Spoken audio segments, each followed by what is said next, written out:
Oh,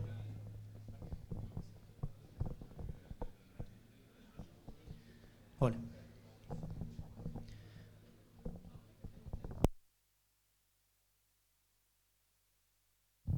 Hola.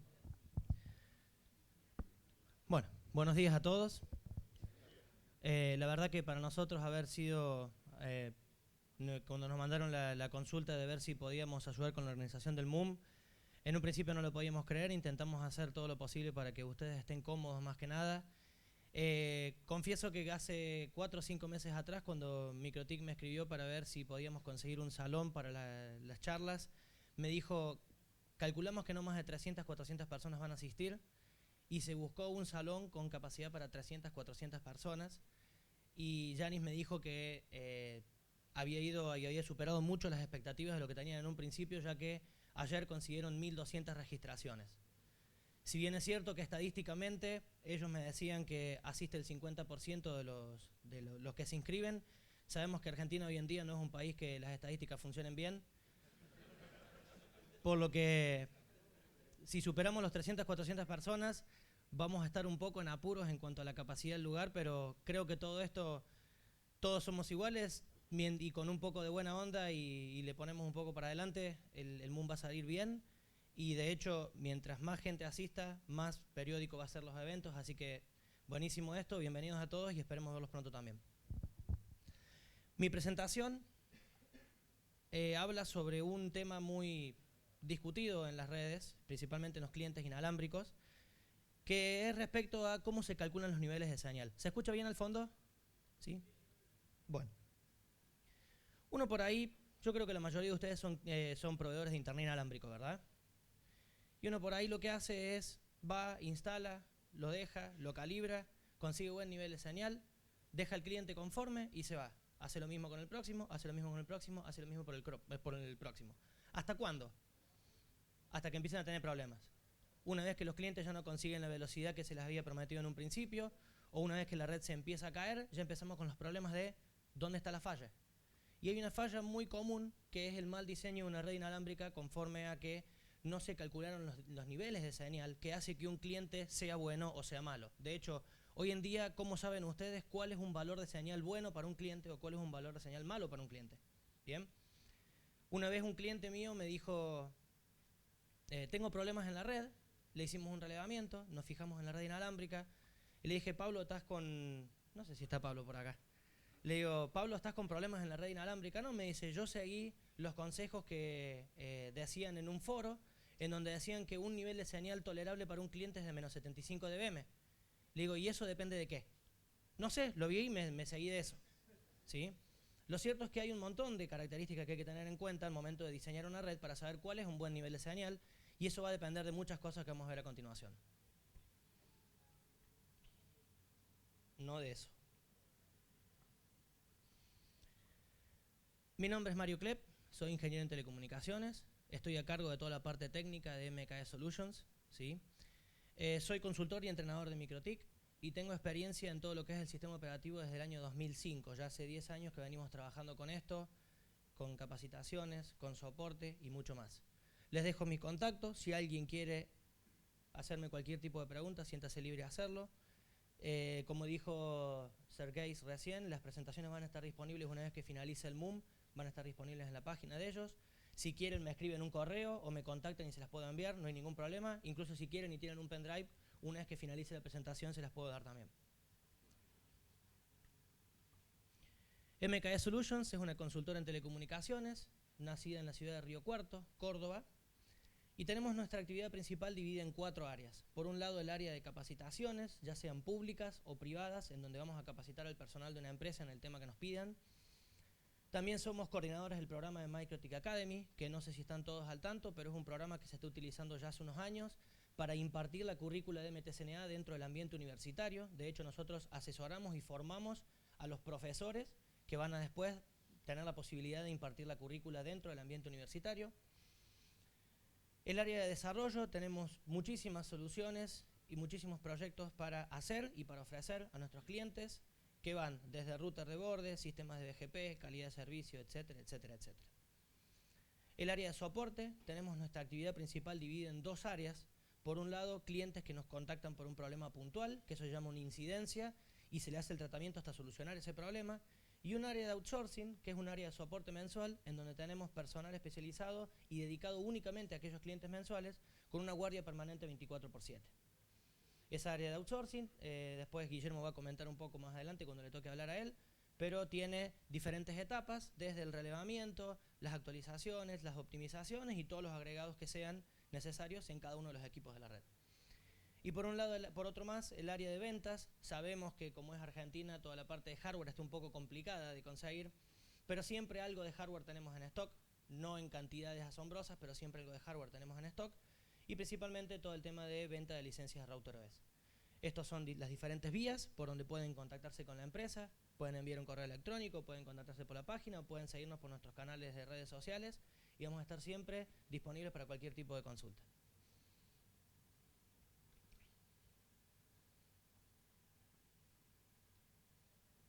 Todo puede fallar, dijo Tuzam. También tenemos contratos firmados con varios de nuestros partners alrededor del mundo, en donde podemos impartir nuestros entrenamientos. De hecho, vamos nosotros mismos a impartir los diferentes tipos de entrenamientos que tenemos. Estos son algunos de ellos, tanto en Perú, en Ecuador, en Honduras, en México, en España y mucho más.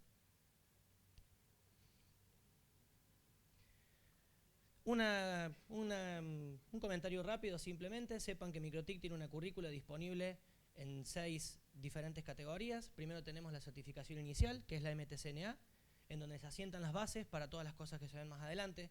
Es importante que el alumno tome la certificación MTCNA, más allá de que por ahí muchos se piensen que ya están especializados en el tema y puedan saltar una especialidad avanzada.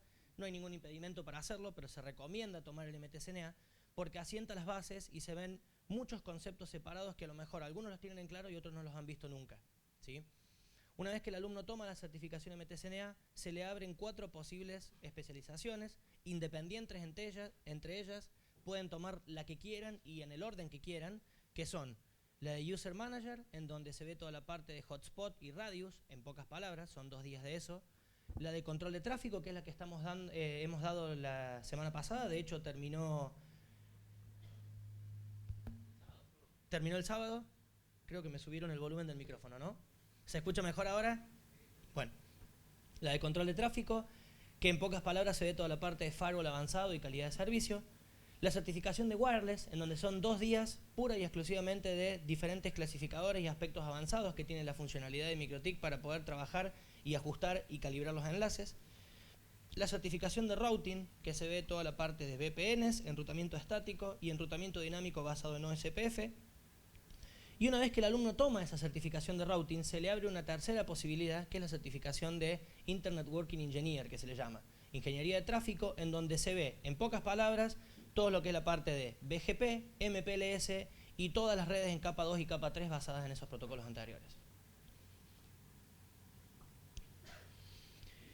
Quiero felicitar también a los alumnos que tomaron la capacitación el viernes y sábado pasado. De hecho, les dije que los iba a escrachar. Esa es la peor foto de todas las que pude conseguir. Quiero felicitarlos a ellos. Y como les dije recién, la idea de esta charla es simplemente explicar que no hay un número mágico para el nivel de señal de los clientes. No es que porque alguien me lo dijo, es ese el que tiene que ser. Y no todos tienen el mismo número mágico, no todos tienen el mismo número de nivel de señal. Depende de muchos factores y esos factores los vamos a ver ahora a continuación. La idea es que una vez que hagamos la introducción sobre diferentes cosas que hacen falta para comprender cómo se calcula el nivel de señal, volquemos todo en una tabla.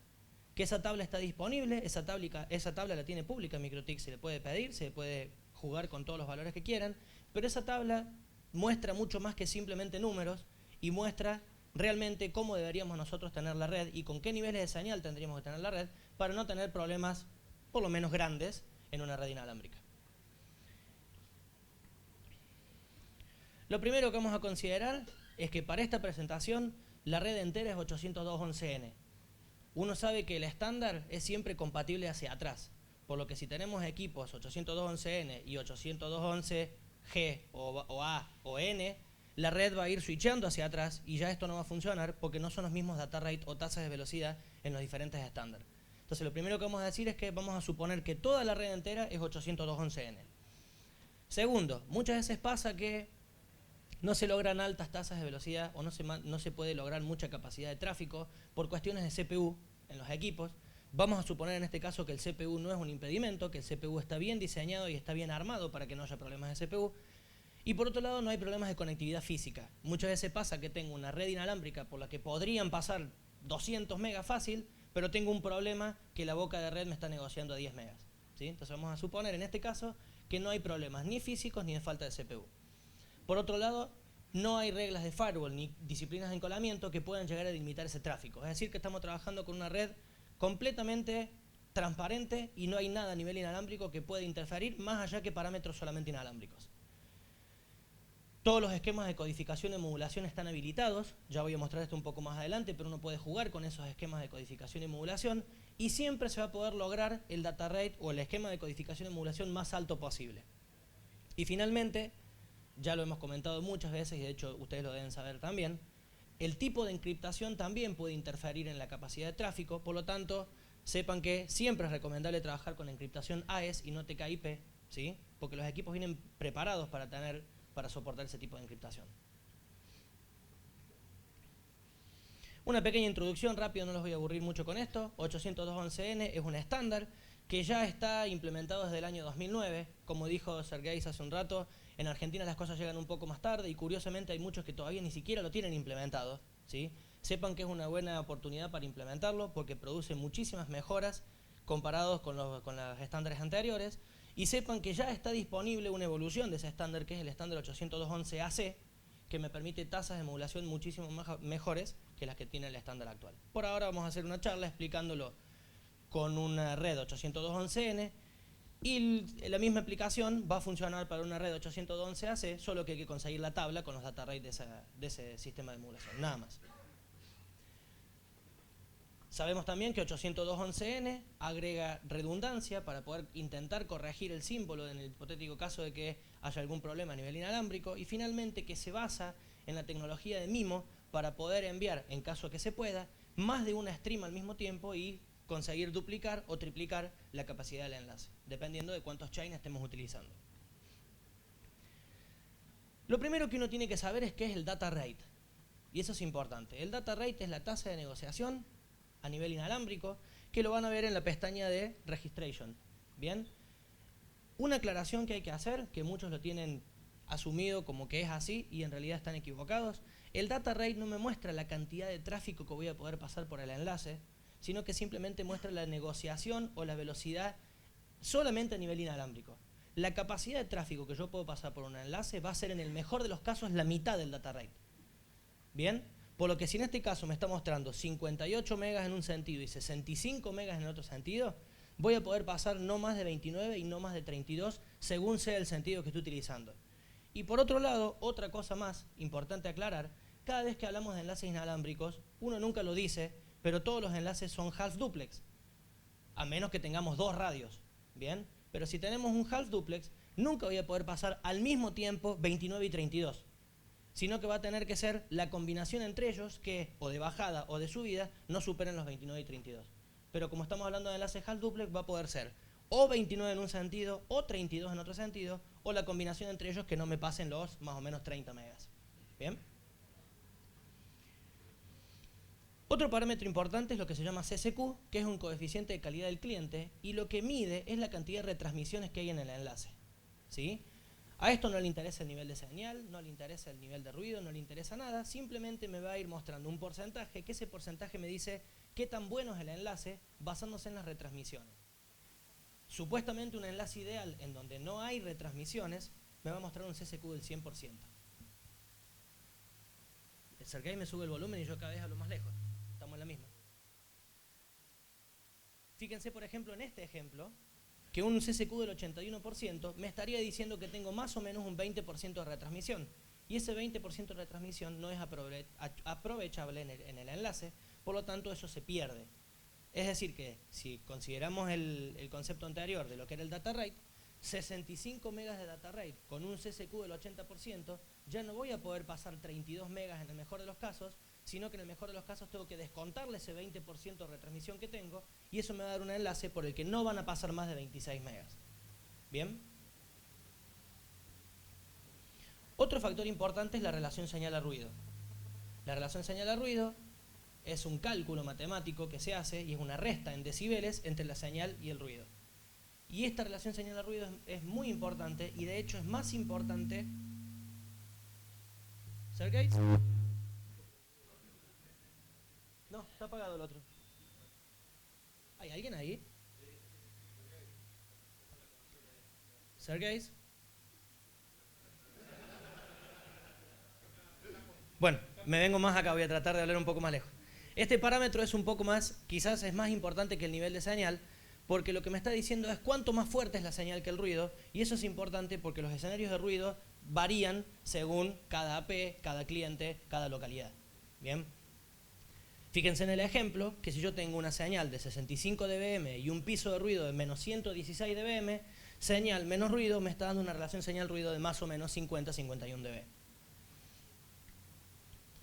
¿Por qué digo que es más importante la relación señal-ruido que el nivel de señal? Muchos se quedan únicamente con el nivel de señal. Y fíjense este ejemplo. En este ejemplo tenemos un cliente que tiene un nivel de señal de menos 70 y otro cliente que tiene un nivel de señal de menos 65. Sabemos que los números negativos son más grandes mientras más cerca del cero están, por lo tanto, menos 65 es mejor que menos 70. Uno podría decir simplemente, el cliente 2 tiene mejor calidad que el cliente 1. Y de hecho no es así. Porque si también analizamos los pisos de ruido que tiene cada uno de esos clientes, porque a lo mejor están en zonas diferentes, podemos ver que la relación señal-ruido de un cliente, aún con un nivel de señal menor, es más fuerte que el otro cliente que tiene un nivel de señal más fuerte. ¿Sí? Entonces este parámetro es muy importante también analizar, que es la relación señal-ruido. Todo lo que expliqué recién lleva a esta tabla y esta tabla nos sirve para poder interpretar cuáles son los niveles de señal que se necesitan en una red. Esta tabla por lo general es aburrida porque a los números muchos no les gusta y los pasa por alto, pero esta tabla dice mucho más que simplemente números, sino que nos dan un parámetro de cómo voy a tener la red o qué niveles de señal tengo que buscar en la red. Fíjense que yo primero dividí en dos lo que es la parte de equipos que trabajan con un solo streaming espacial, que son los 1x1, y los equipos que trabajan con dos streaming espaciales, que son los equipos 2x2. ¿Sí? Como les comenté recién, los esquemas de codificación y modulación, eso es un parámetro que se configura o se puede dejar en automático, ya vamos a discutir un poco más tarde, en la pestaña de inalámbrica del MikroTik. Y después lo que tenemos es, cada esquema de modulación logrado, cuál es el data rate que me permite lograr, ¿bien? Y cuál es el mínimo nivel de señal que se necesita y la mínima relación señal a ruido que se necesita para que el equipo pueda trabajar establemente con ese esquema de modulación. Ejemplo, MSS 4, aleatorio.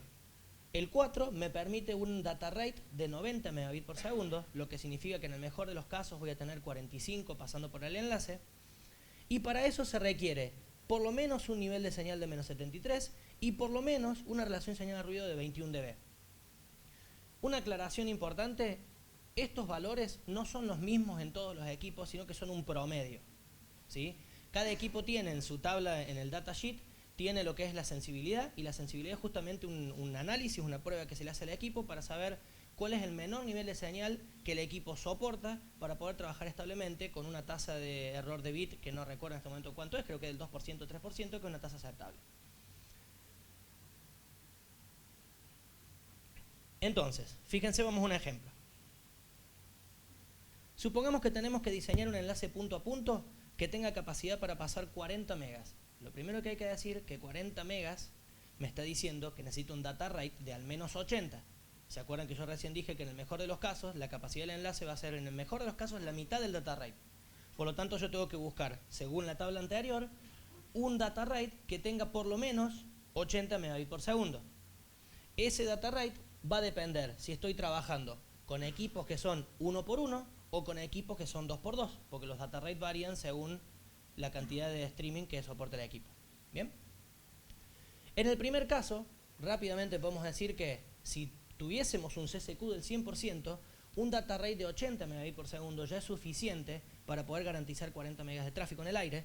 Para eso, justo me coincidió, esto fue aleatorio, que es el MSS 4 en 1x1, que necesito menos 73 dBm de nivel de señal, ¿sí? En cada uno de los equipos. Si eso lo llevamos a un problema que en el CSQ no se puede lograr el 100%, sino que tengo un 80% de CSQ, yo tengo que agregarle la capacidad, ese 20% adicional, para que aún con un 20% de pérdida pueda lograr pasar los 40 megas que me están pidiendo. ¿Se entiende eso? Entonces, agregándole ese 20% adicional al data rate, yo necesito un data rate de 100 megabits por segundo, y eso se logra con el esquema de codificación y modulación 5, que me está exigiendo un nivel de señal mínimo de menos 68 dBm. ¿Se entiende más o menos? El mismo cálculo se hace con equipos de 2x2, solamente que la tabla no es la misma, pero se... ¿Otra vez? Dejo el micrófono acá y les hablo, les grito directamente. El mismo cálculo se hace con equipos 2x2. ¿Se escucha bien ahora? Bien. El mismo cálculo se hace con equipos 2x2, solo que la tabla no es la misma y hay que buscar los esquemas de codificación y modulación para los equipos que soportan doble streaming espacial. Pero el resultado es el mismo. Se llega a un valor dado que me garantice como mínimo ese tráfico que yo tengo que diseñar. ¿Bien? Ahora hay un temita importante. La tabla que les mostré recién es válida únicamente considerando canales de 2 por 20 MHz o 40 MHz. ¿Sí? ¿Quién de ustedes tiene en su red todos los equipos trabajando a 40 MHz? Toda la red. Los AP, los enlaces punto a punto, muy pocos. Sabemos que si bien el espectro de 5 GB nos permite trabajar un poco más libre, por así decirlo, cada vez está más saturado, por lo tanto, cada vez estamos obligados a trabajar con el ancho de canal más chico que se pueda, que me garantice la tasa de tráfico que yo quiero. Bien. Entonces acá les dejo a continuación cuáles son los diferentes data rates que se logran según trabajemos a 40, a 20, a 10 o a 5 MHz de ancho de canal. Fíjense que el data rate cae siempre a la mitad, por lo tanto los cálculos son exactamente igual, solamente que me voy a basar en los data rate según el ancho de canal que estén utilizando. ¿Bien? Imagínense el siguiente caso. Tenemos un nodo, tenemos un enlace punto-multipunto. Tenemos 15 clientes de 3 megas. Para el cálculo no importa si es 3 megas de bajada o 3 megas de subida o 1 y 2, como quieran. ¿Bien? Y tenemos el AP trabajando a 20 MHz, bien digo. La primera pregunta que hay que hacerse es, ¿qué tráfico le quiero garantizar yo al cliente? Es decir, ¿cuál es el SIR que le voy a dar al cliente? Y eso es un parámetro que muchos no lo tienen en cuenta y muchos han tenido problemas después por recibir denuncias de que no le estoy garantizando el tráfico, no le está llegando el tráfico que le estoy garantizando. ¿Sí? ¿Esto es importante? Sí, es muy importante y muchos no lo saben.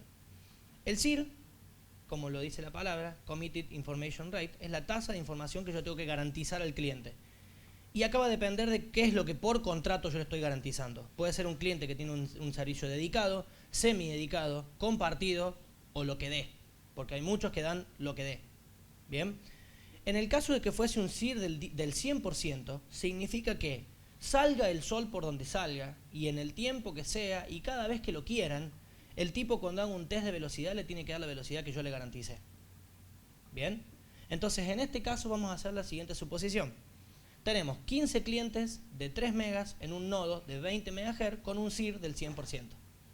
Si hacemos un cálculo rápido, decimos 15 por 3, 45. Por el 100% del SIR, 45. Yo tengo que tener un enlace que tenga 45 megas de capacidad.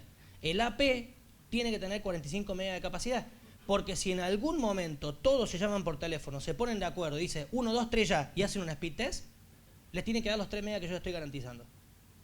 Porque el SIR es del 100%. Si bien es cierto que esto en la vida real no pasa nunca, porque después hay clientes que se conectan a la noche, que se conectan al día, o que se van de vacaciones y se van combinando, y es cierto que es muy raro que todos trafiquen al mismo tiempo todo el tráfico que tienen, si yo le doy un SIR del 100%, tengo que estar preparado para garantizárselo, para evitar problemas más adelante. Una vez que sabemos que el data rate es de 90 megabits por segundo, se hace un cálculo simple como si fuese un enlace punto a punto, donde cada uno de los clientes que estén en ese enlace punto multipunto tienen que tener ese nivel de señal. Si yo quiero un data rate de 90 megas en 20 MHz, en 1 por 1 no puedo. O sea que yo sé que la red tiene que ser 2 por 2.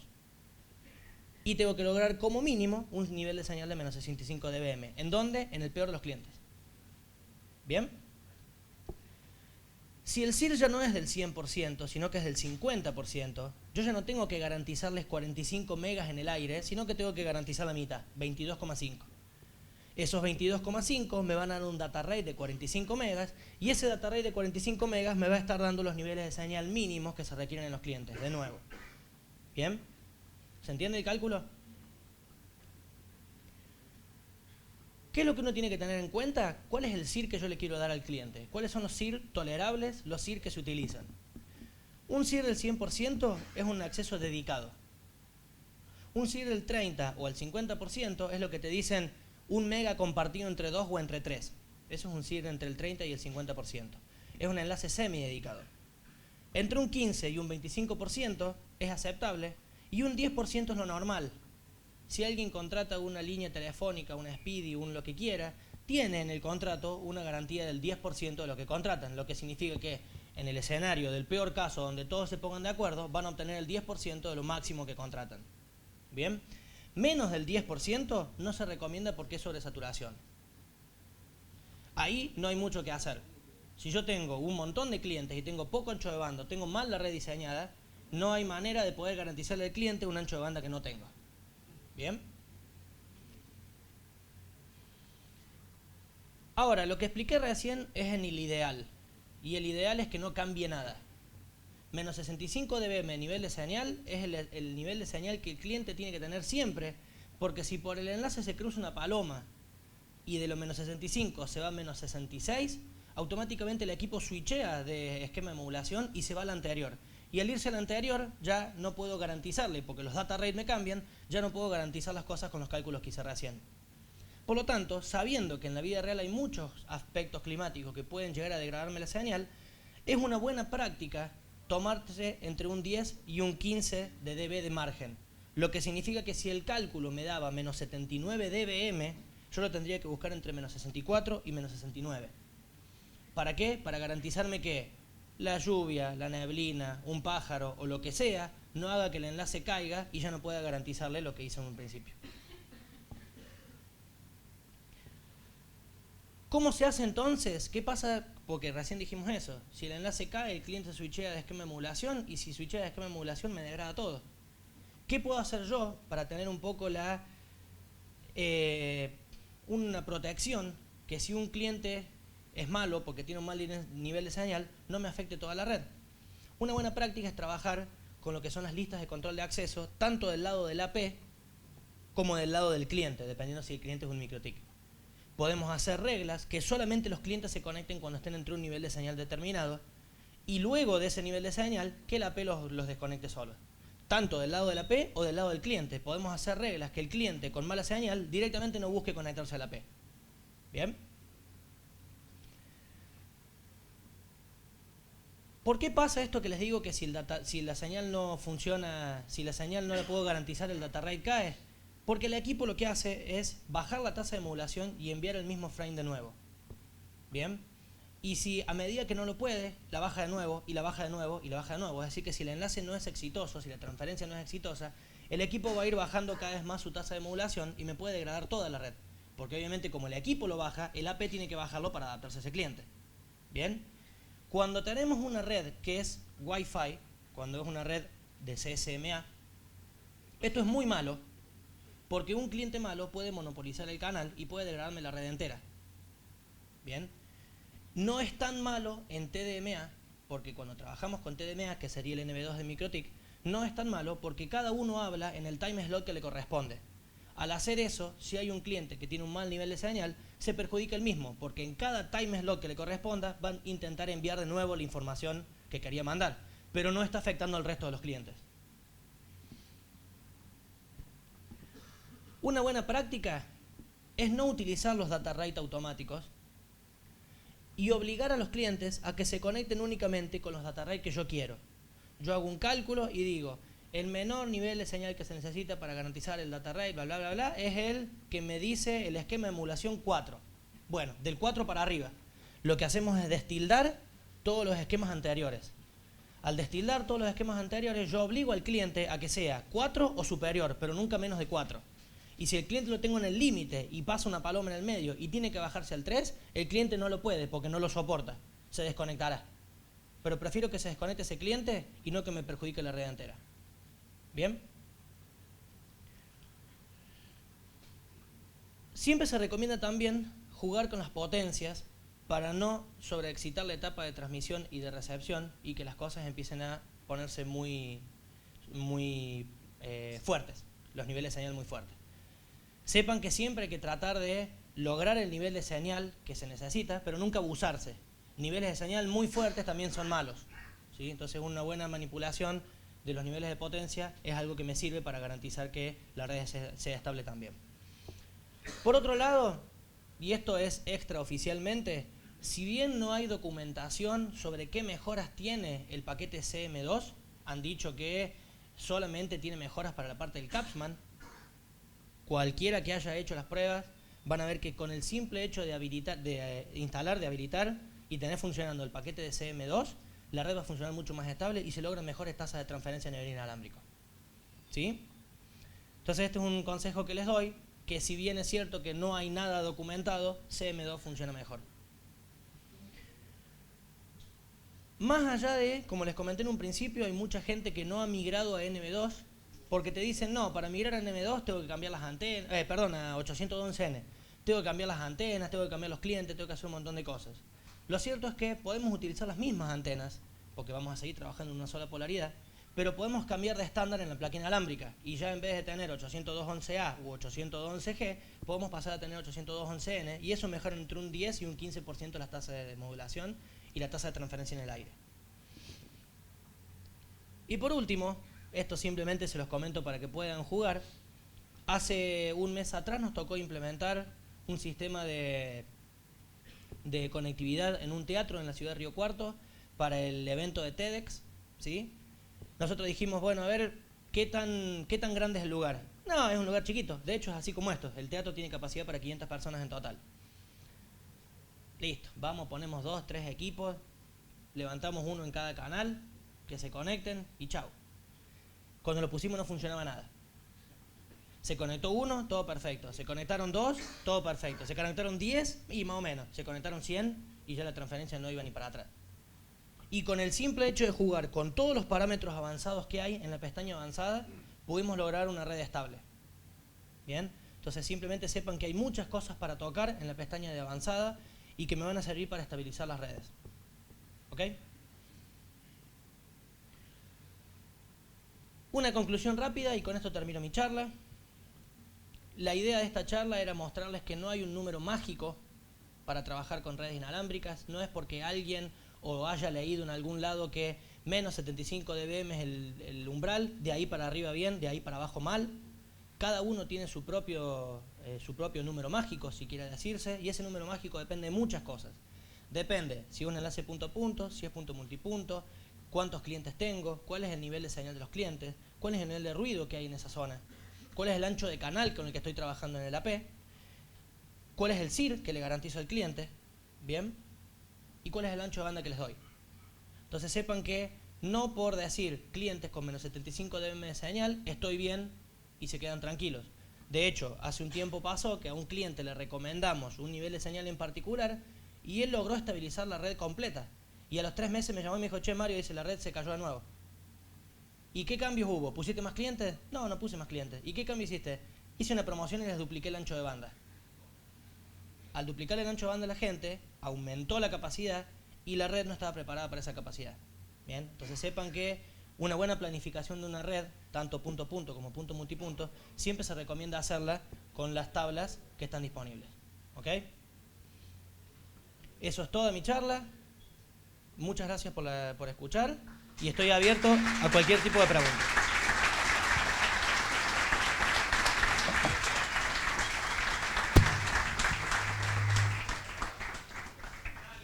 Max, la secretaria.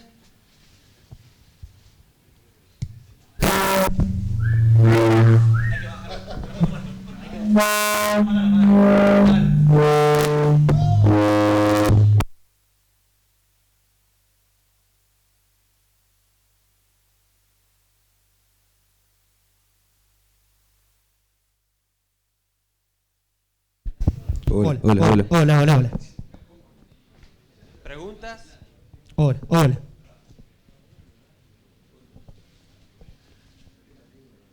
¿Alguna pregunta?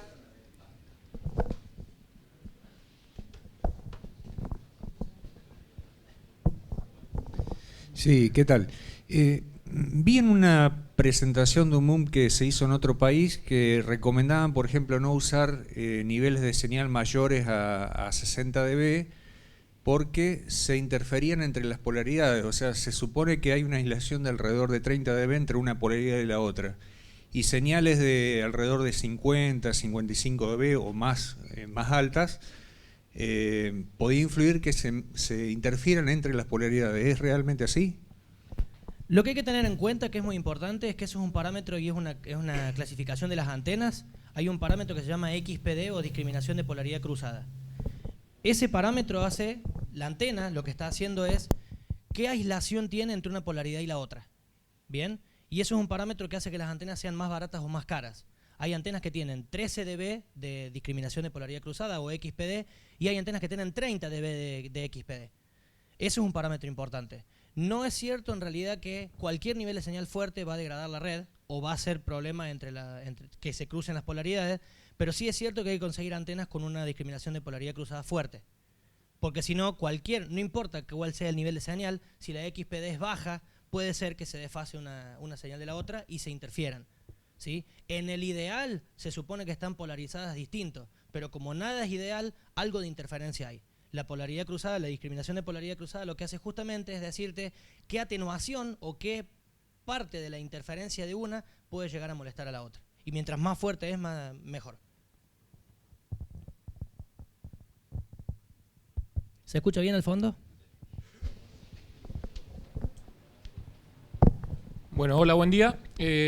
La consulta que yo quería hacer era, me ha pasado casos en los que he estado usando placas, directamente la placa de radio del mini PCI en el mismo lugar, en la misma ubicación, en los cuales difieren mucho los pisos de ruido. O sea, usando la misma antena, el mismo equipo, los mismos cables, todo, pongo la placa de una marca o de otra y varían 20, 25 dB los pisos de ruido. Eso por un lado. Y por el otro lado, el tema del ROE, si bien usamos bajas potencias, la relación de onda estacionaria de las antenas, sí tiene mucha influencia cuando nos vamos dentro de los márgenes que tenemos en la placa, por ejemplo, que sea de 5.9 a 5.1, si tenemos mucha influencia en el CCQ. Esa era la consulta. Vamos por partes. Primero, el tema de los niveles de señal. De ruido. Cuando vos te referías a múltiples marcas, estamos hablando de MikroTik o de la innombrable. ¿Sí? ¿Sí? A mí también me ha pasado y eso también viene por una cuestión de sensibilidad. He visto que las placas MikroTik son mucho más sensibles y los pisos de ruido son mucho más chicos que en otro tipo de marcas. Me ha pasado y por eso es que también las recomendamos utilizar, por un lado. Por el lado de la ROE, el concepto de ROE habla de que las antenas están preparadas para trabajar a una frecuencia central y a medida que te vas abriendo de la frecuencia central, parte de esa energía vuelve reflejada. ¿Sí? Se supone que los equipos están preparados para poder trabajar en cualquier extremo. A ver, ¿qué hay que tener en cuenta? Una cosa es que la placa inalámbrica te permite trabajar de 4.9 a 6.1 y otra cosa es que la antena que le has puesto esté preparada para trabajar en toda la banda esa. Si la antena soporta de 4.9 a 6.1 es mucho más cara, pero también te permite una banda mucho más grande.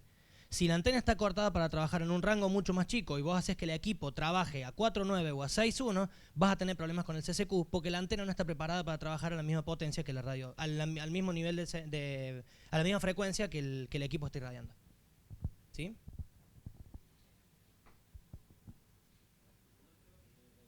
¿Nada más?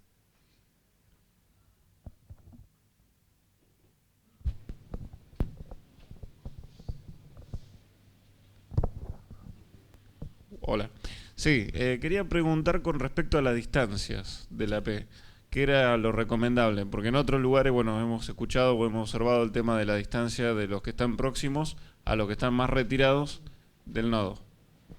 Lo cierto es que al tener diferentes distancias, le van a estar llegando tanto a los clientes como a la AP diferentes niveles de señal. ¿Bien?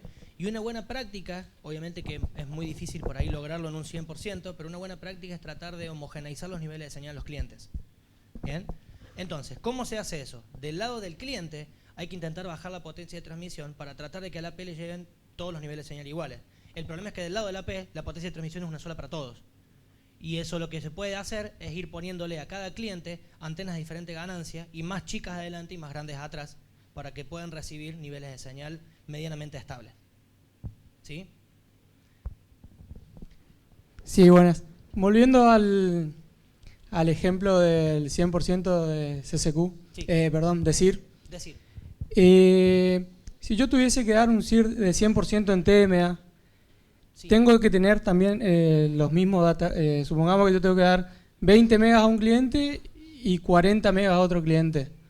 ¿Tengo que tener un data rate de 120 en los dos clientes o puedo tener en TMA uno de 80 y otro de 40?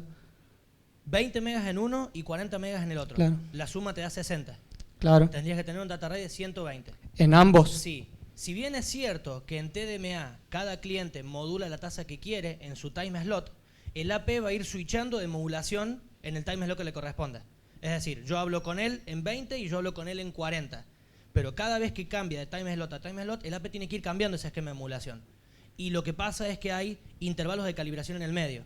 Entonces no va a ser tan malo, pero no vas a lograr darle a los dos exactamente el 100% del CIR. Porque en el medio se pierde un poquito de tiempo haciendo los intervalos de calibración para poder ajustarse al data rate de cada uno de ellos. Ok. ¿Sí?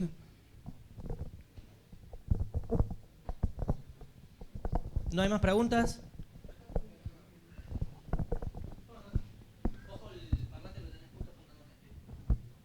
No, el tema del paquete CM2 es solo para activarlo, o sea, en el access point, o es un propietario para también de los clientes. No es propietario, pero únicamente lo vas a tener disponible en el router OS. ¿Sí? ¿Qué significa esto? No por tenerlo activado significa que toda la red lo tiene que soportar, pero va a funcionar mejor en los equipos que lo tienen. Entonces hay que actualizar a la versión 6 y en lugar de, cuando te vayas a System Package, en lugar de utilizar el wireless, utilizas el CM2. Si lo tenés toda la red MikroTik, mejor. Eso es todo. ¿No hay más preguntas? Muchísimas gracias y bienvenidos al mundo.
¿Qué tal? Buenos días.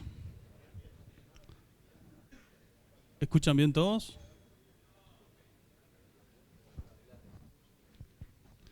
¿Ahora escuchan mejor? Buenísimo.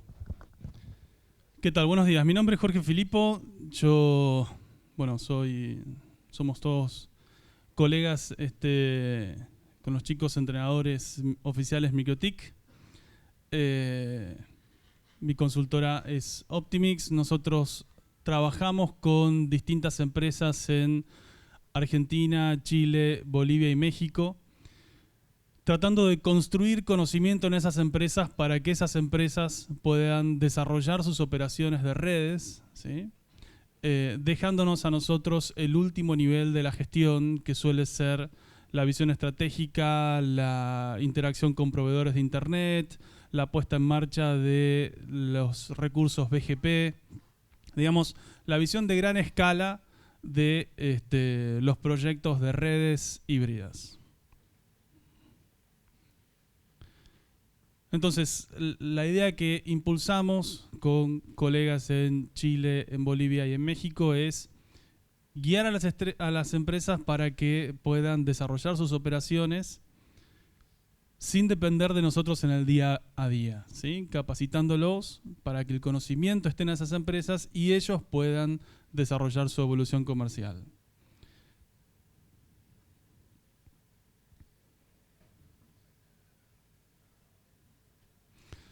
El objetivo de esta presentación es presentar la temática GPON como una necesidad inevitable que va planteándose en el mercado, producto de la densidad de usuarios que vamos teniendo en nuestras redes.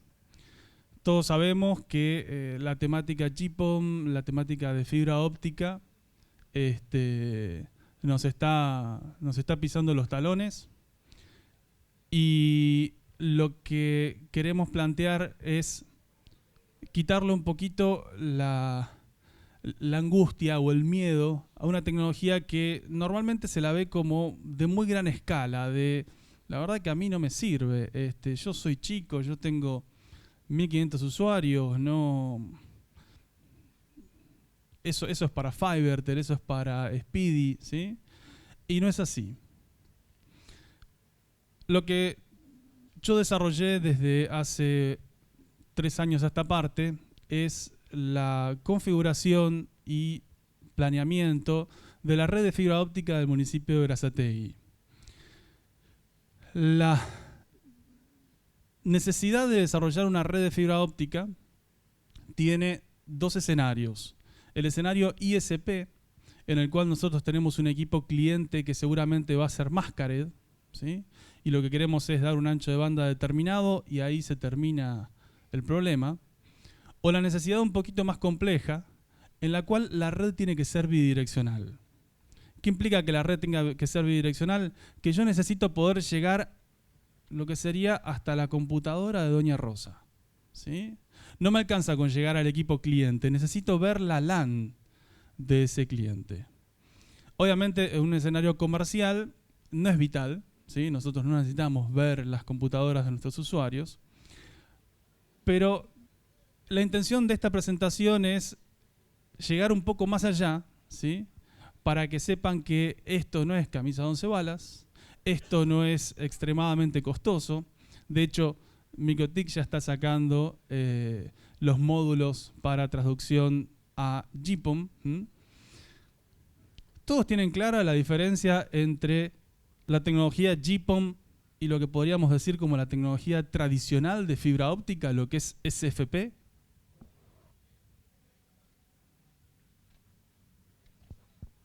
Los dos son fibra óptica. ¿Qué diferencia hay? ¿Por qué no hacemos todo SFP? ¿Cómo? GPON también. Finalmente te da un Ethernet.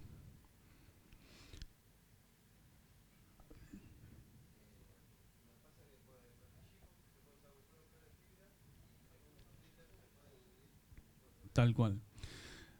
La idea de esta exposición no es hablar de GPON. De hecho, cuando yo lo planteé esto en el Mundo de México hace un par de años con MikroTik, me dijeron, no queremos que hables de GPON, queremos que hables de MikroTik. Pero es el transporte, ¿sí? El transporte GPON quiere decir, como bien comenta el colega, es, en vez de yo tener una manguera de, no sé, 24 pelos, donde con uno de los 24 llego a un lugar, con otro de los 24 llego a otro lugar, con otro llego a otro, y cuando llegue a los 24 clientes me quedé sin pelos. En GPON, yo llego con un pelo y en ese lugar pongo un prisma. ¿Sí? Un dispositivo pasivo, acrílico, obviamente enlatado, yo ya lo compro, y me rompe la luz de ese pelo en 16 haces. Entonces yo llego con un solo pelo, pero le doy servicio a 16 clientes. Y obviamente, cuanto más spliteo, menos lejos voy a llegar, ¿sí? Porque más se me desparrama mi haz. Entonces el concepto de GPON es de uno a muchos y no de uno a uno. ¿Sí? Está pensado para una red de uno a muchos. Los costos están bajando fuertemente y hoy día yo les podría decir que el único problema de las redes GPON es llevar los cables, ¿sí? Hacer los tendidos en los postes. Porque si querés analizar los costos, y no sé qué te conviene más. De hecho, hay soluciones híbridas que existen en el mercado argentino donde llego a un punto con GPON y de ahí pongo transductores a coaxil. Claro, porque es tanto el ancho de banda, no estamos acostumbrados a esos anchos de banda, que yo puedo llegar a un punto como si fuera un cliente y de ahí pongo un transductor a coaxil y de ahí salgo con 256 clientes coaxiles. ¿Sí? La potencialidad es monstruosa. Entonces, hay que sacarse un poquito la idea de, no, GPON es la NASA. No. Vamos rumbo a eso entonces. No quiero poner el vaso acá porque pienso que se me va a venir encima.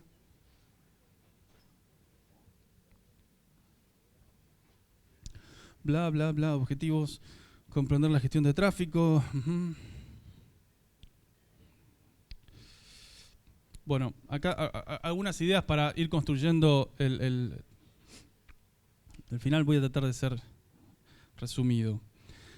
La gestión de red contempla una temática de transporte y una temática de servicio. El router de servicio le vamos a llamar al router que tiene contacto directo con el usuario, ¿sí? Normalmente es el CPE, el equipo cliente de una red inalámbrica. Ese es el dispositivo que tiene conectividad en capa 2 con nuestro usuario. Vamos a plantear el concepto de router de borde, que es el equipo que tiene conectado a Internet. El tema es que muchas situaciones, por lo menos lo que nos pasó en la Municipalidad de Berazategui, no siempre llegábamos al cliente final con tecnologías propias, ¿sí? A veces llegábamos con un proveedor inalámbrico que nos daba servicio en ese lugar y nosotros teníamos que hacer alguna forma de gestión para que todos esos destinos estén dentro de la misma órbita lógica de nuestra red de municipio. Entonces tenemos una red multiproveedores con vínculos inalámbricos de baja calidad, conexiones ADSL y algunos pocos vínculos dedicados, algunos inalámbricos. Lo que hicimos en ese caso para poder tener una gestión interna de todas esas redes y que todo esté dentro de la misma LAN privada es una estructura unificada con túneles SEO-IP. ¿Sí? Los túneles SEO-IP, típica, hacemos un túnel PPTP y sobre ese túnel PPTP metemos adentro un EOIP y listo, eso es un cable que nos conecta al otro destino, ¿sí? Unidades sanitarias, escuelas, centro odontológico, dependencias de la municipalidad.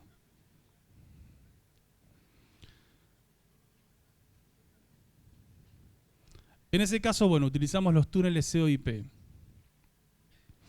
Ahora, existe otra forma de desarrollar lógica controlada en escenarios en capa 2, que es utilizando VLANs, ¿sí? Entonces, en el caso de tener un escenario en capa 2 o una red switchada, nosotros podemos segmentar qué tráfico va a un cliente y cuál al otro.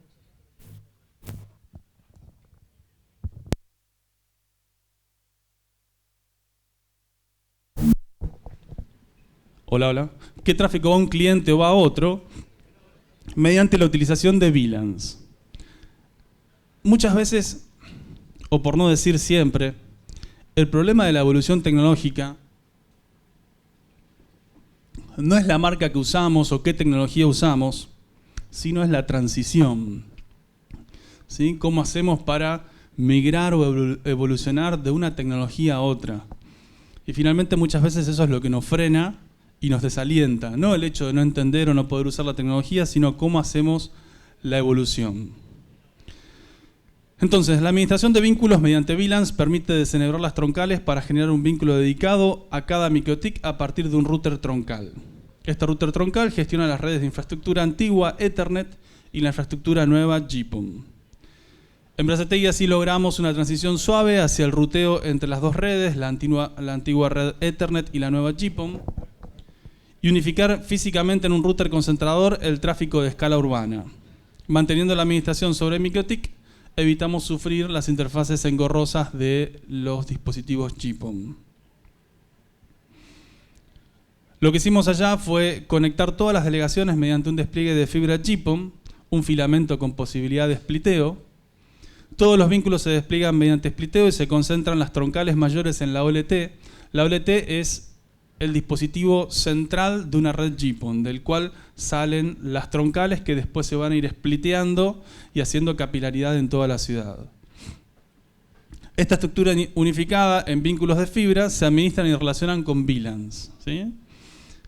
El concepto es que ese transporte es en capa 2. Entonces, para que todos los clientes no se vean con todos, cada ONU, que es el dispositivo cliente, va a poder estar identificado por una VLAN que es marcada en el router core, ¿sí? El router que está detrás de esta OLT. La OLT es el dispositivo central y los clientes son las ONUs. Estas VLANs se desanudan en el dispositivo cliente llamado ONU. La funcionalidad de ONU, el equipo cliente, es el transductor ese que mostraron al principio de las exposiciones. Ese transductor ahora vos lo podés poner adentro de un MikroTik que tenga zócalo SFP. Entonces te evitas tener que comprar una ONU. Las ONU son como modems, ¿sí? Para convertir la fibra a puertos Ethernet. Acá tenemos el rack principal. Esta foto es un poquito vieja. Ven acá la OLT. Acá. Allá estamos usando Furukawa. Este es el router core, que es el router troncal que marca las VLANs, ¿sí? Se conecta por un SFP a la OLT. Acá es el router de borde, es el que tiene internet. Y estos que ven acá son las troncales que después se van a ir spliteando para cubrir toda la ciudad. Actualmente todas las placas de este chasis están ocupadas y todas las líneas de esas placas están haciendo la expansión, llegando a todos los rincones de Brazatei. El desarrollo de GPON en Brazatei es exclusivamente a nivel gobierno y educación. No llegamos a la casa de Doña Rosa. Acá tenemos una estructura básica, ¿sí?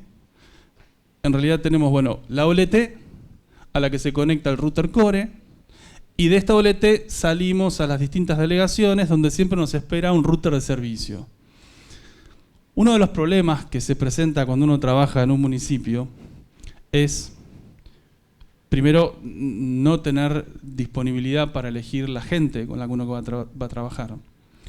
Y segundo, que las cosas no se hacen con toda la rigurosidad con lo que uno muchas veces esperaría. Entonces, nosotros lo que decidimos fue, en cada delegación, en cada dependencia, implementar MikroTik. De esa forma, tenemos inteligencia en los dos extremos de la red, ¿sí? Si alguien enchufa mal una ONU o hay algún problema con el dispositivo cliente de la red GPON, yo tengo algo atrás que se transforma en mi faro, ¿sí? Y desde ahí puedo hacer un análisis y una evaluación de las cosas con una tecnología digerible. Normalmente estas plataformas todavía no están del todo estandarizadas. La temática GPON está un poquito frenada también por eso. Cada marca hace su versión, ZTE hace su versión, Huawei hace su versión, Furukawa hace su versión. Entonces esto que vemos en MikroTik de plantear un transductor GPON genérico, ¿sí?, te da un poco de cosa, ¿no? Porque vos decís, ¿va a andar? ¿Con qué versión va a andar? GPON es un estándar, pero todas las marcas todavía están haciendo un poquito su versión del estándar.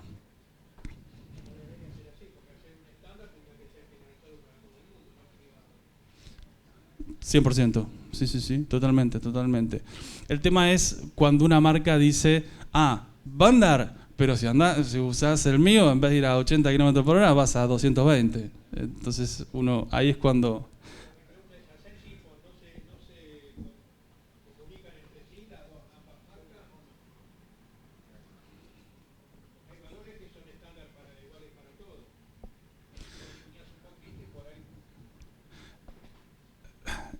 Esta respuesta que viene a continuación es una porquería. En teoría sí.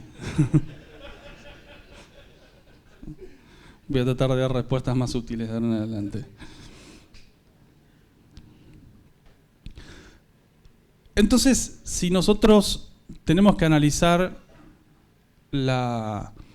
cómo se desarrolla esto, y acá ya pegamos un salto. Esta presentación va a estar online, así que la pueden ver. La pueden bajar de MikroTik. Acá tenemos la vista real de cómo se plantea una red GPON. Tenemos la OLT. Arriba de la OLT tendría que ir el router de borde o el router core, ¿sí?, el que tiene la conexión a internet. La OLT es el transporte nada más. Y a esa OLT se conectan las ONUs, que son los transductores a Ethernet, ¿sí? O sea que finalmente en la ONU vos tenés un Ethernet. De hecho, la temática GPON va más allá porque te permite transportar varios colores de luz, ¿sí? Hago la versión más simple para entender esto. Distintos colores. Entonces, en un color podés transportar los datos y en otro color podés transportar la televisión digital.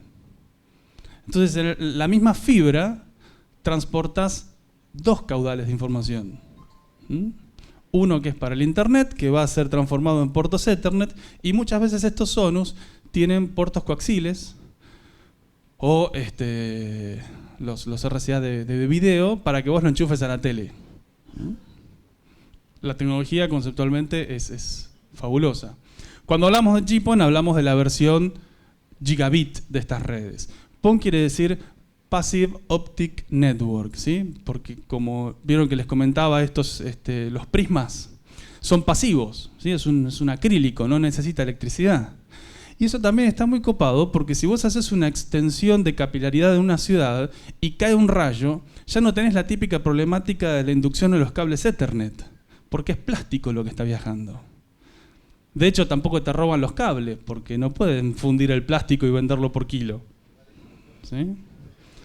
Bueno, a veces igual se los roban, pero porque no sabían. Pero dicen, esta basura que es en fibra.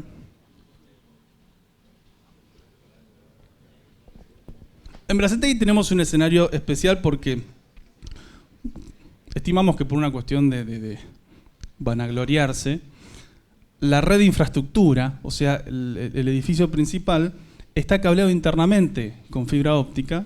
Entonces llegás acá al escritorio con una ONU, ¿sí?, como si fuese un domicilio. Es un exceso. Pero nos permitió tener un laboratorio genial, ¿sí? Tenés 300 casas en un solo edificio para hacer experimentos. Buenísimo. Este es el concepto de una delegación remota, con una fibra que se extiende. Esto puede ser el final de un spliteo. No tiene que ser una fibra dedicada. Llegamos a la ONU y ahí ponemos un router de servicio que tiene conectividad con los usuarios.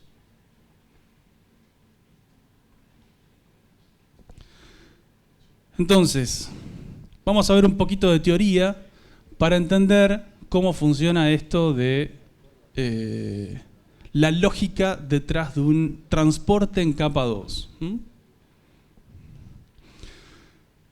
Nosotros tenemos un router que está conectado a un switch. Este es un escenario típico en capa 2, muy simple, donde tenemos un router con un gateway, la 01, y dos computadoras, la 010 y la 020. Nosotros podríamos plantear que este concentrador sea una OLT, un transporte de infraestructura GPON.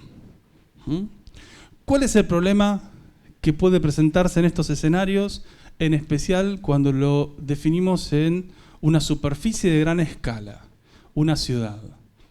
Tíreme un problema típico, fácil así, de los que pasan acá. Un loop, típica, un loop. Si alguien te mete un TP-Link y enchufa el Ethernet 3 de la LAN con el 4. Y eso es una ametralladora de broadcast. Siguiente problema, simple, fácil, rápido, que pasa en estos escenarios. ¿Cómo me aniquilan? Con IPs duplicadas. Sí, ya está. Ese es un tiro entre ceja y ceja, te matan. Y la otra, si querés hacer una gestión más distribuida y querés usar DHCP, alguien que enchufa en vez del puerto WAN en la LAN y te contamina la red con DHCP. Son los típicos problemas de un escenario en capa 2. Conflicto de IP, DHCP espurio o el cable. ¿Sí? La respuesta suele ser, y no, como lo vi desenchufado, lo enchufé. ¿Sí? Pero el otro extremo también ya estaba enchufado. Entonces ahí le decís, gracias. La primera solución virtuosa de MikroTik, porque estas cosas en otras marcas normalmente los routers tienen 2 puertos, ¿sí? Los Circo. En MikroTik tenemos muchos puertos, entonces podemos definir 2 redes, la 1.1 dándole servicio a la computadora 1.10 y la 2.1 a la 2.20. El problema es que acá, si yo conecto a internet, puedo darle servicio a 9 redes. ¿Sí? No me sirve. Entonces, ¿qué hago? Utilizo VLANs. Si el switch es administrable, cada puerto del switch puede transportar el tráfico de una VLAN. Supongamos acá, el puerto 3 del switch transporta la VLAN 1, el puerto 12 la VLAN 2 y el puerto 17 la VLAN 3. Y yo en el MikroTik, en el Ethernet 4, marqué esas 3 VLANs. La VLAN 1, 2 y 3. Entonces de esa forma, si yo hago un cascadeo de switches o pongo un switch de 48 bocas, extiendo mucho más la capacidad de puertos Ethernet que tiene el CCR. Y fíjense, del CCR estoy usando un solo puerto que transporta el trunk. ¿Sí? Que transporta las 40 VLANs. Y acá es donde presentamos la red GPON.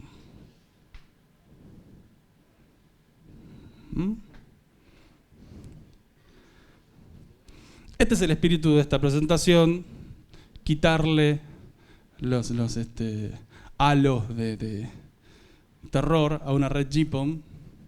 ¿Ok? El equipo cliente va a ser la ONU y el equipo concentrador va a ser la OLT.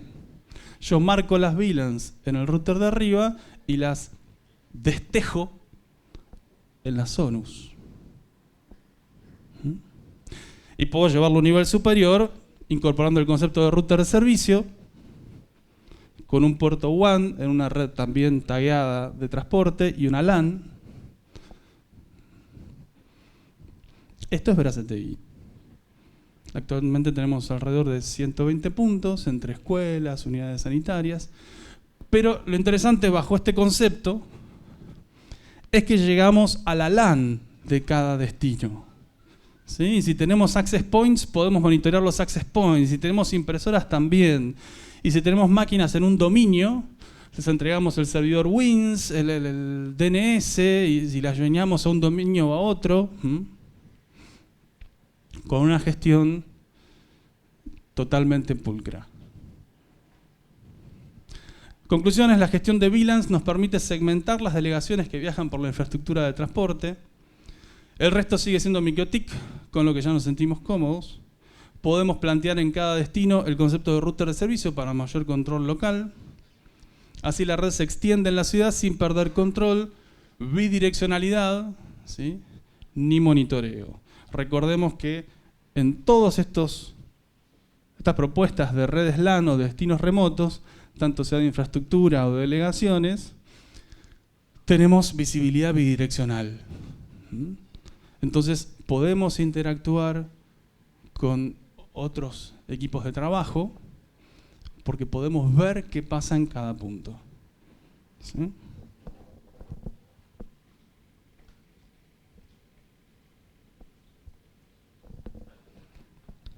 Listo.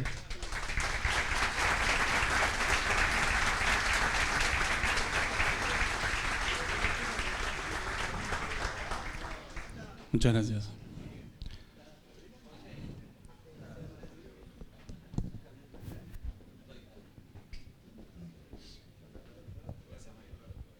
Muy buena la charla, me gustó muchísimo, Jorge. Me alegro, gracias. Te quería preguntar, vos cuando decís VLANs, ahí justamente en ese gráfico, ¿te referís a la estructura de GEMS que utiliza el protocolo GPON o en realidad son VLANs Ethernet? Porque yo estuve trabajando con un sistema parecido a ese, pero la separación entre usuarios o entre modems o entre ONUs es a través de GEMS, en el caso de los equipos SON.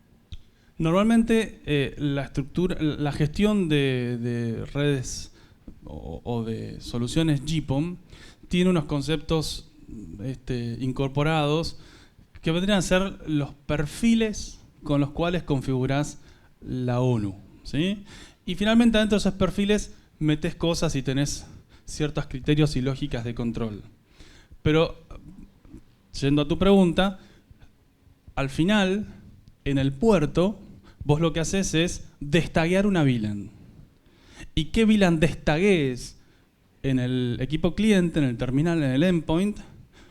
Va a ser qué VLAN veas del trunk Ethernet en el router core. Más allá del GEM y del todos los conceptos de la construcción de esos perfiles, finalmente en el puerto de salida va a haber un destagueo de VLAN y acá hacia arriba va a haber un tagueo de VLAN. Una cortita. ¿Qué pasó con ¿Vale la pena decir que a cada cliente le llega un trunk? Bueno, tuvimos en principio a cada cliente no le llega el trunk.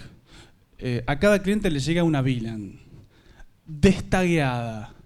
O sea que le llega un tráfico access, ¿sí? Le llegan frames Ethernet convencionales. Y vos normalmente le das una VLAN a cada puerto. O haces un bridge entre los 4 puertos de la ONU, supongamos que es una ONU que tiene 4 puertos, y esos 4 puertos se entregan una VLAN. Ahora, tampoco quiero sugerirles que es la única forma de configuración. Estos equipos se pueden configurar como router también. En ese caso, vos le das una VLAN a la WAN de esta ONU, toma una IP, que puede ser por DHCP, y entrega un escenario enmascarado en la LAN. Es absolutamente factible. Lo que pasa es que nosotros necesitábamos control en cada punto, entonces no queríamos enmascarar. ¿Contesté la pregunta? Hola, sí, buenos días. Quería hacerte una consulta porque yo veo que vos estás usando la ONU propietaria de la OLT. ¿Han probado levantar ONUs MikroTik? En principio no hay ONUs MikroTik. Hay algo muy nuevito que es el transductor para insertarle. No estaba en el mercado todavía, ¿o sí? No está en el mercado siquiera. No está en el mercado. No te quepa duda de que ahora viajo a Chile, si me compro uno y consigo, me traigo y hago experimentos. Avísame porque si no, nos está costando mucho conseguir las ONUs de la OLT. ¿Ven? ¿Sí? Cuando te casás, casi es obligatorio casarse con una marca, te quedás un poco atado de pies y manos. Sí. Y había comentarios para conseguir ONUs de otras OLT, pero como decís vos, todo el mundo te avisa de que puede llegar a tener problemas. Inclusive nosotros tenemos Alcatel y bastante incompatible con el resto aparentemente. Yo creo que ese es el último tema que queda por resolver.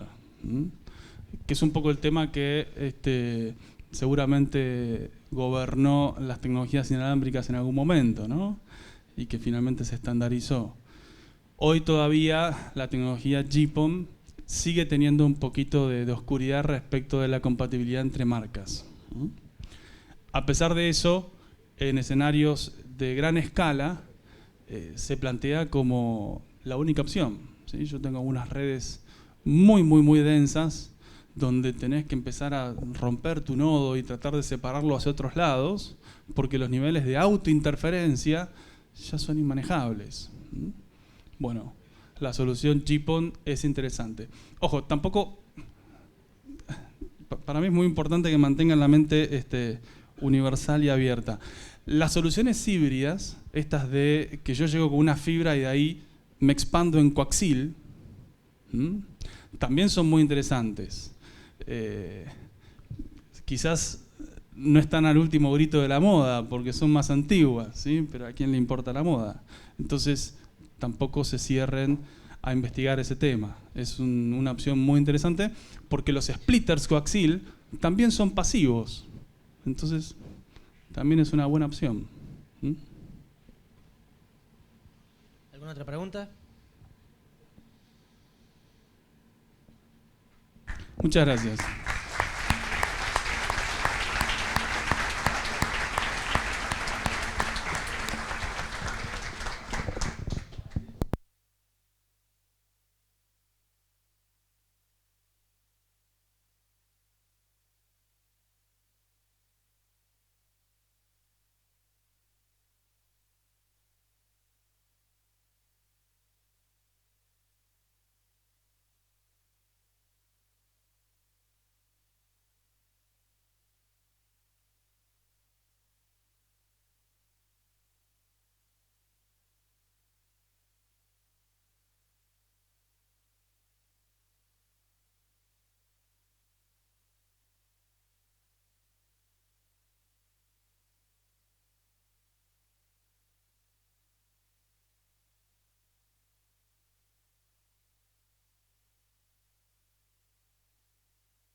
Hola, hola.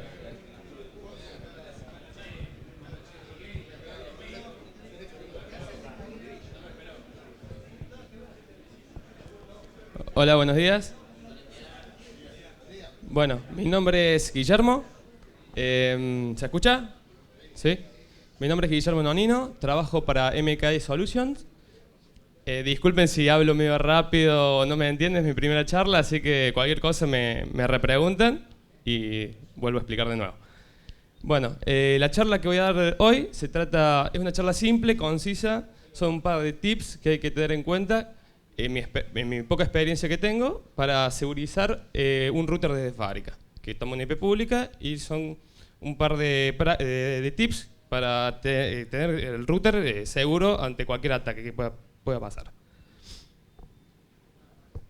Bueno, como dije, mi nombre es Guillermo, soy estudiante de la carrera de Ingeniería en Telecomunicaciones, estoy en la parte de soporte de MKI Solution, soy consultor MikroTik y tengo una experiencia relativamente poca, desde el 2003, así que hace 1 año y medio que estoy en el mundo MikroTik.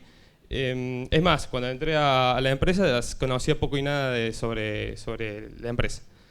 Bueno, mi correo electrónico y mi Skype están ahí por cualquier consulta o contacto. Me pueden seguir. Bueno, en la empresa de MKE yo me estoy encargado, como había dicho Mario, de la parte de outsourcing. Nosotros, cuando llega un cliente nuevo a la empresa, las tareas que yo me encomiendo son el relevamiento, la optimización y el mantenimiento de la red. Bueno, en la parte del relevamiento es donde me encuentro algunos tipos de problemas sobre esta charla que voy a dar. Veo los problemas tanto de configuración como en la parte de red inalámbrica que pueden llegar a tener los clientes. En la parte de optimización, bueno, se hacen todas las tareas para optimizar la red, ya sea de reglas dentro de los mismos equipos o también en la parte inalámbrica y instruirlo a los clientes a que cambien determinados tipos de cosas que nosotros vemos que tienen que cambiar para mejorar su red. Y en la parte de mantenimiento resolvemos cada pedido que tienen nuestros clientes con respecto a su red y nosotros también cada cierto periodo vemos si los clientes pueden mejorar determinadas cuestiones dentro de su red para mejorar la misma. Bueno, como dije, la idea de esta charla es mostrar en base a mi corta experiencia los descuidos más comunes que me encuentro al entrar por primera vez al equipo de los clientes, o sea, a la parte del relevamiento de la red. Y que generalmente cuando entro la mayoría de los clientes veo que tienen problemas de seguridad, o sea, sus routers están expuestos a cualquier tipo de ataques. Bueno, los ataques principalmente tienen dos objetivos. Uno es tomar el control de los routers y otro es provocarle una denegación de servicios. Bueno, tomar el control de los routers es el clásico llamado ataque fuerza bruta. Y provocarle denegación de servicios es llevar el CPU al 100%, o sea, degradar el router para, por supuesto, denegar los servicios y que los routers generalmente se quedan clavados y quedan sin sus funciones principales. Bueno, lo que hay que tener en cuenta es que no hay una única manera de prevenir los ataques, no todos los routers sufren los mismos ataques ni de la misma manera, y se asume que yo lo que voy a explicar son las reglas para bloquear los ataques que yo me encontré y que no tienen que ser de la misma forma por todos. Y lo que yo quiero explicar, que voy a hacer, no voy a explicar el contenido del firewall, el contenido de las reglas, cómo explicar la regla.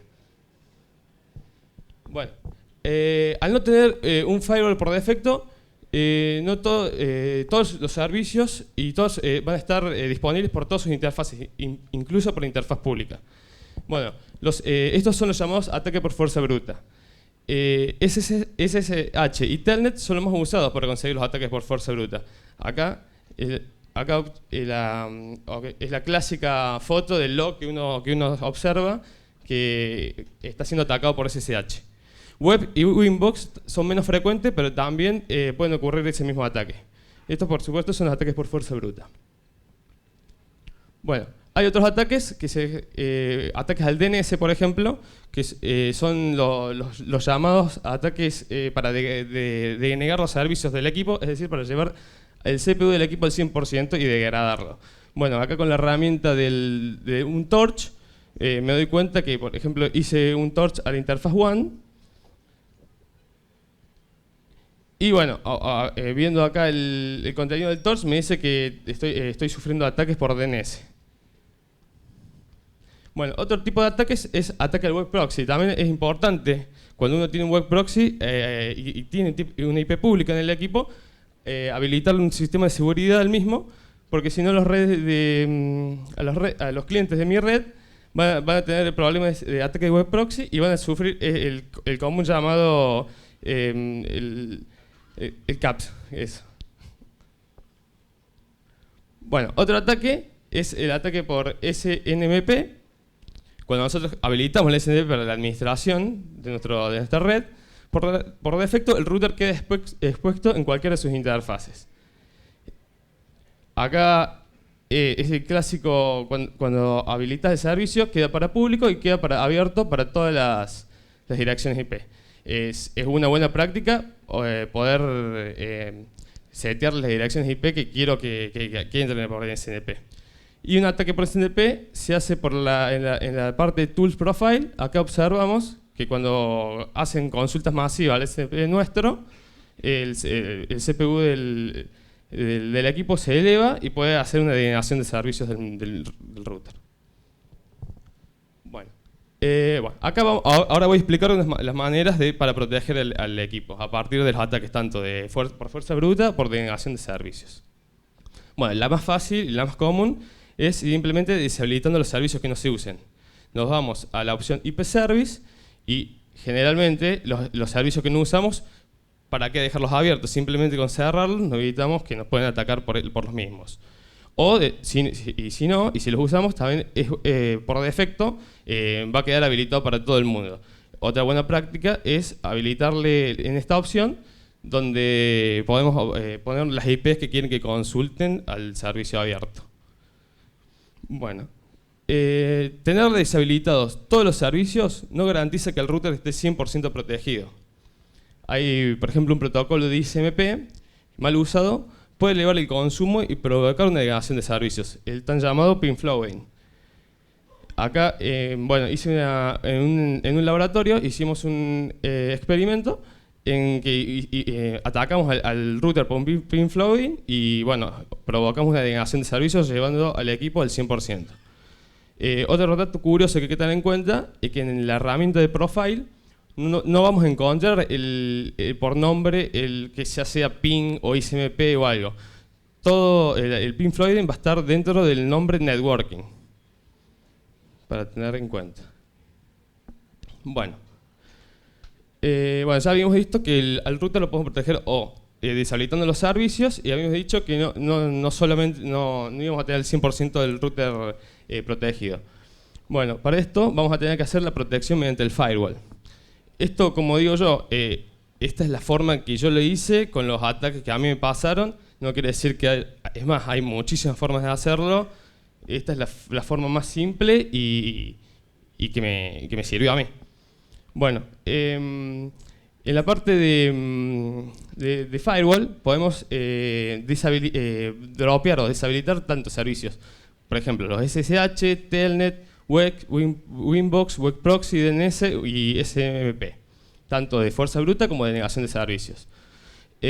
Bueno, acá podemos crear una regla que en el chain input es importante porque es lo que va contra el router, o sea, lo que quiero proteger es mi router, o sea, el chain es input.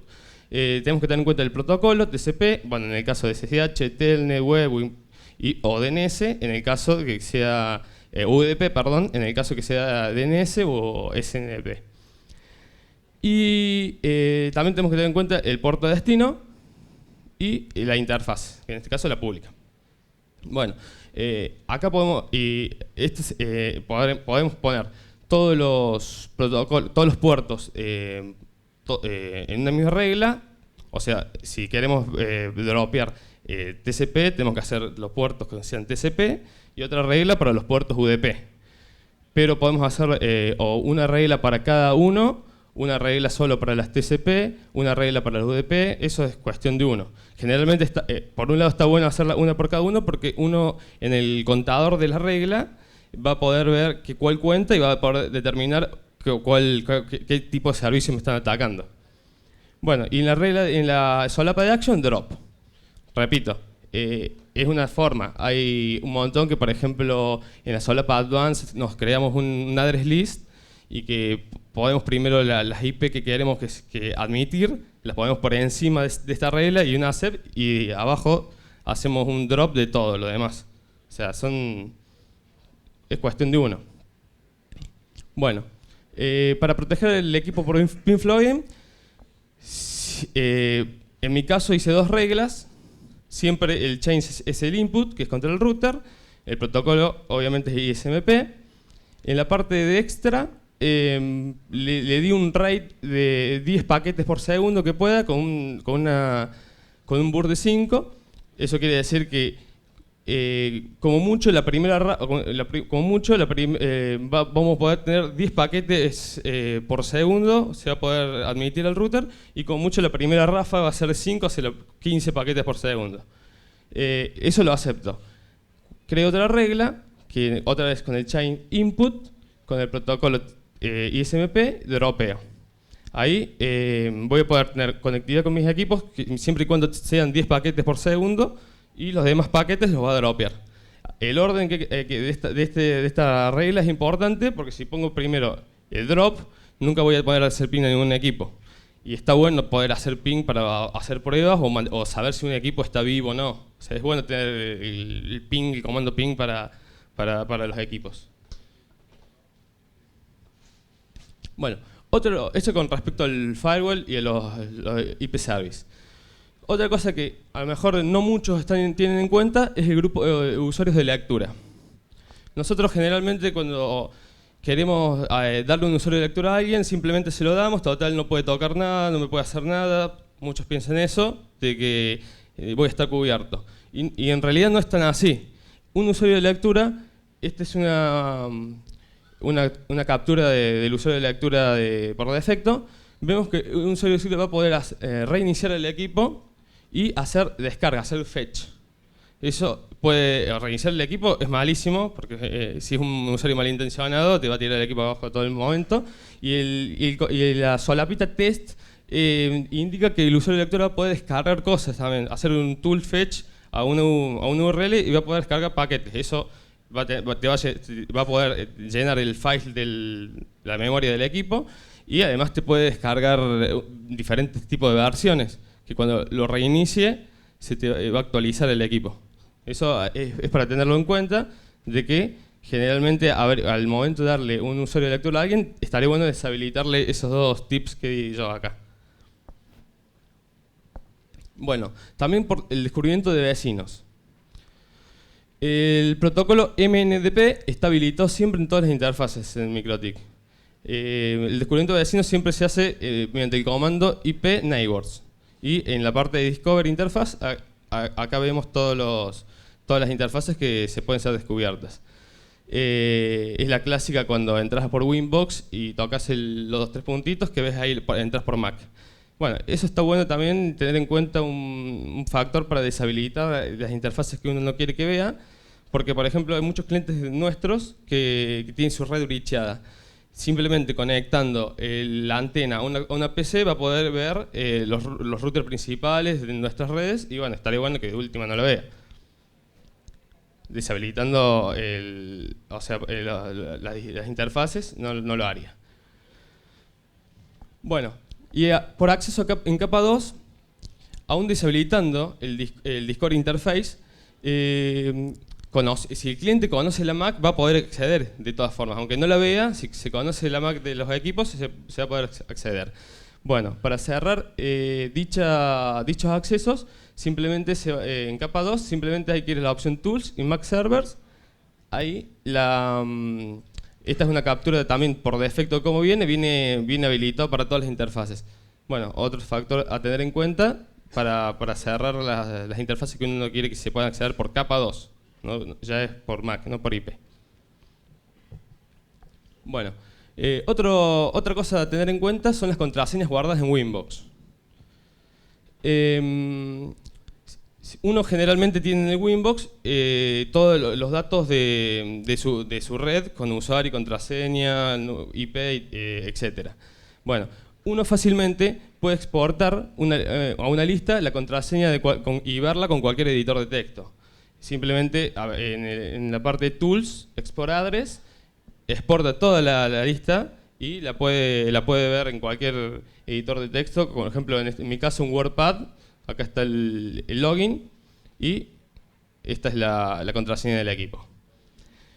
Me pueden decir, está bien, para hacer esto las personas tienen que tener acceso a mi computadora. Puede ser un técnico malintencionado, y puede ser que a mí me ha tocado, me han dicho, Guille, necesito acceder a tal equipo, necesito que me des soporte, te dejo un TeamViewer y vos lo haces. Bueno, yo por TeamViewer puedo hacer eso, me transfiero el archivo a mi computadora y dejo expuesto el usuario y contraseña del cliente. Por eso, en este momento, o sea, hay que tener en cuenta estas cuestiones.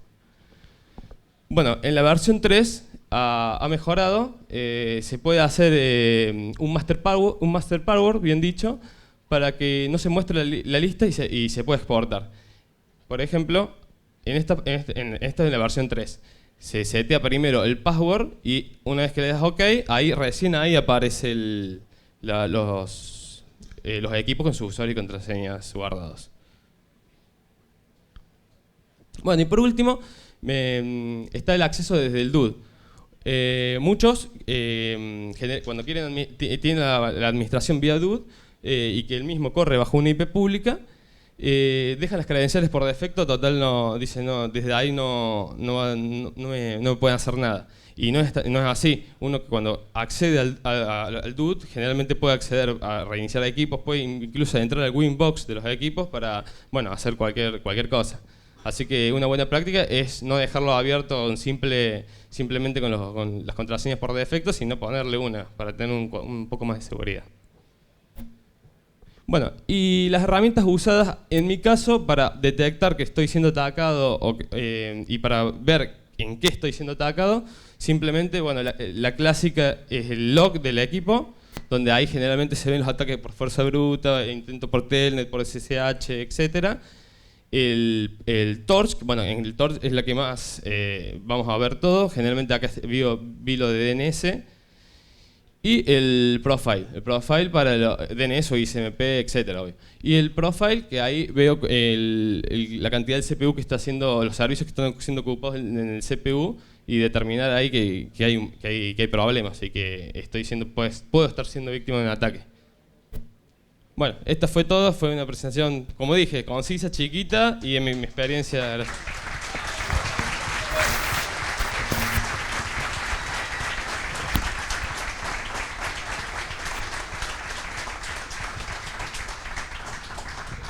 Y si tienen alguna pregunta.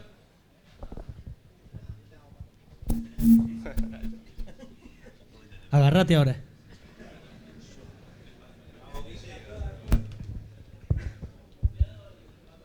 Hola, buen día. Buen día A todos. Me encantó la charla. La verdad que ya una de esas seguridades la utilizo. Yo hago soporte a diferentes proveedores ISP que van empezando, van encaminando. Me ha pasado con los ataques que vos estás mencionando, principalmente hay proveedores de internet que lamentablemente no les llegan dedicados a ciertos lugares, pero tienen que depender de ADSL y cable modem. Me ha pasado que tengo muchos de esos ataques. Yo he utilizado una regla que, por ejemplo, con el caso de que pasa que siempre atacan el Winbox queriendo entrar al RB, yo le coloco una regla que a los 5 intentos de equivocarse el usuario y clave, se deniega la IP por 8 horas o un día, y de esa manera garantizo evitar el acceso al RB. ¿Qué pasa? Hay lugares que yo tengo routers neutros, no puedo, digamos, hacer que la IP pública quede en el RB. La cuestión que me pasa es que cuando el modem parece ser que llega a entrar el ataque por el RB, bloquea la IP interna de ese router neutro y después el que le hago soporte por, digamos, al proveedor, no puede entrar a ese RB hasta el otro día.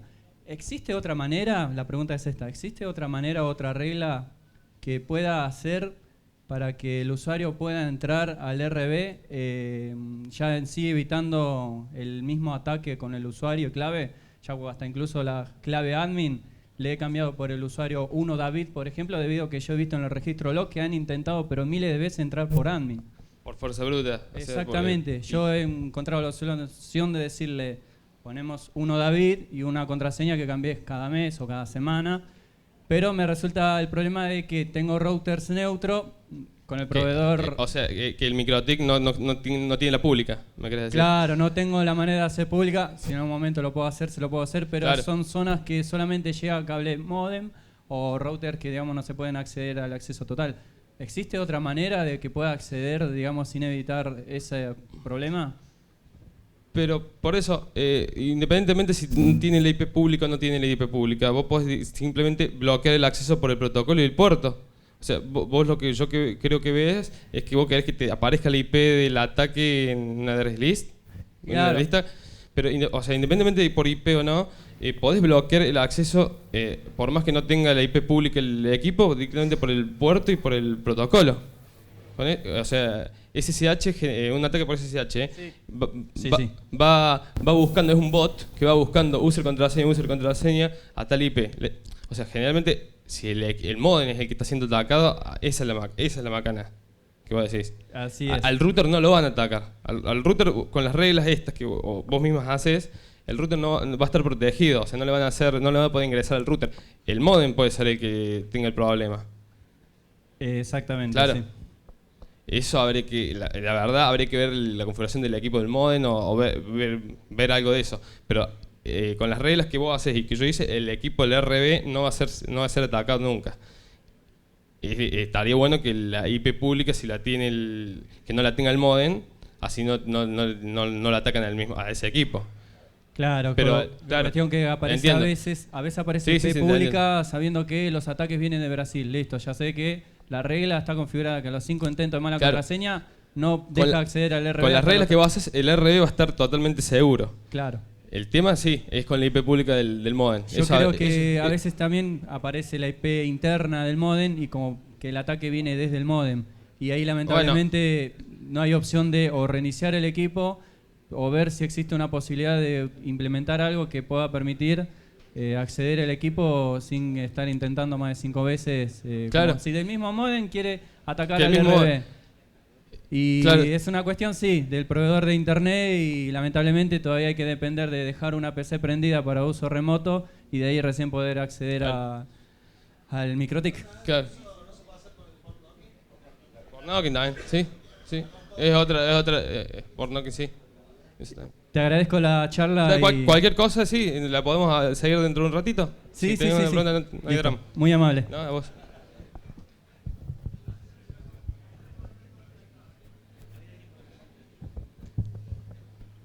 ¿Otro valiente? ¿No? ¿Estamos? Gracias.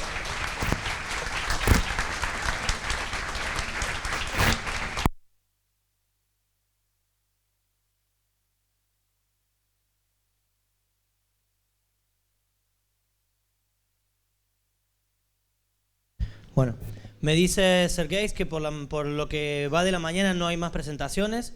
Tenemos media hora para hacer tiempo para visitar los stands y distendernos un rato. A las 12 comienza el almuerzo.